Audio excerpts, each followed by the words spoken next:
Now, I mentioned that Sergei Murashov was the biggest storyline on the ice from this weekend. Thing is, there was a pretty big storyline off the ice as well, and that is one Penguin superstar deciding that he wanted to call out former Penguins head coach, two-time Stanley Cup champion, and someone who is very well liked by some in that locker room, Mike Sullivan, current head coach of the New York Rangers.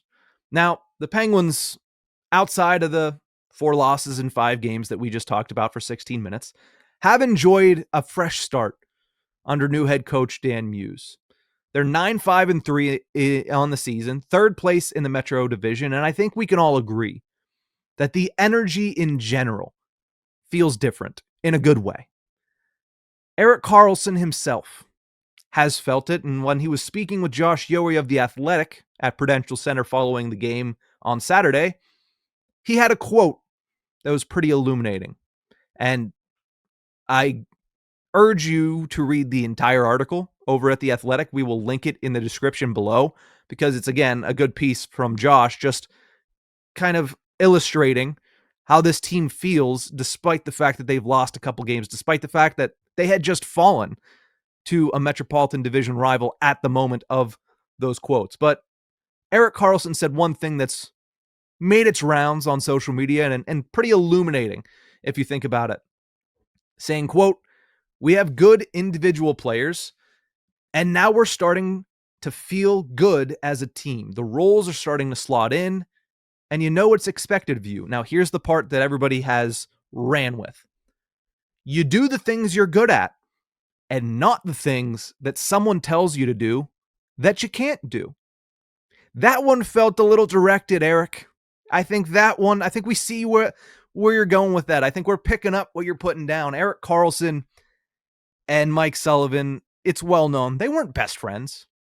They weren't, Mike Sullivan and Sidney Crosby. They weren't Mike Sullivan and, for the most part, Evgeny Malkin. We knew there was a little bit of tension between the star defenseman, the 3-time Norris Trophy winner, and the eventual Hockey Hall of Fame head coach. So this doesn't come as much of a shock. I mean, you look at the way that Erik Karlsson has played, and I think his performance kind of speaks the same thing that he put into that article. He put into that quote.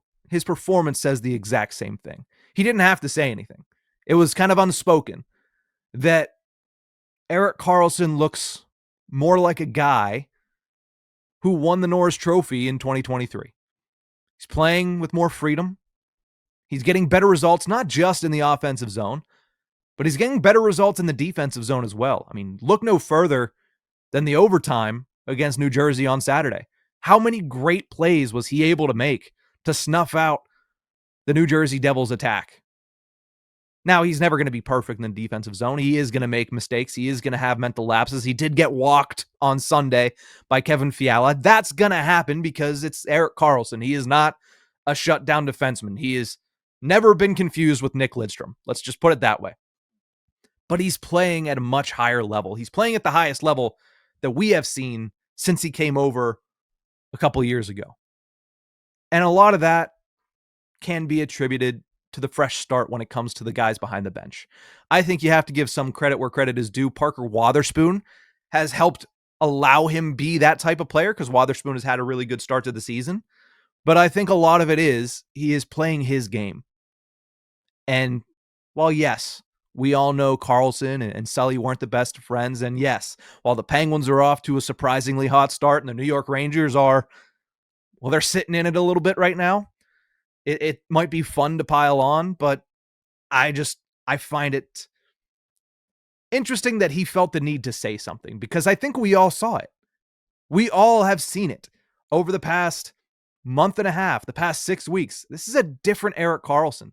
I mean, if you listen to, Dan Potash, if you listen to Josh Getzov, if you listen to Josh Yohe, they've been telling us since the beginning of training camp, Erik Karlsson looks good, right? While everybody was getting excited and talking about Harrison Brunick and saying, man, he might be the best defenseman in training camp.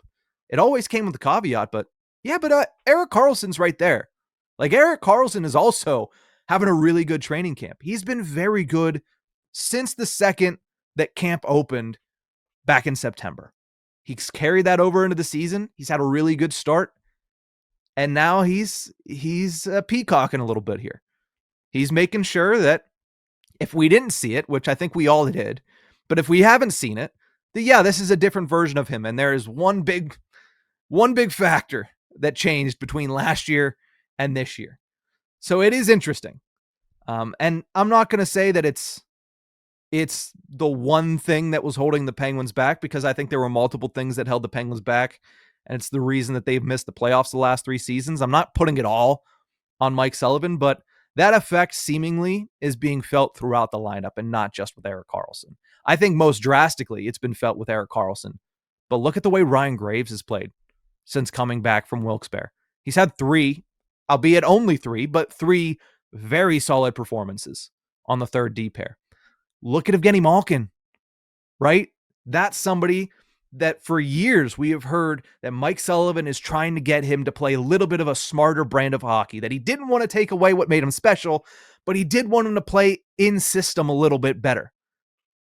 You bring in Dan Muse, you're getting the best version of Evgeny Malkin. The best start for a 39-plus-year-old since Gordie Howe is Evgeny Malkin.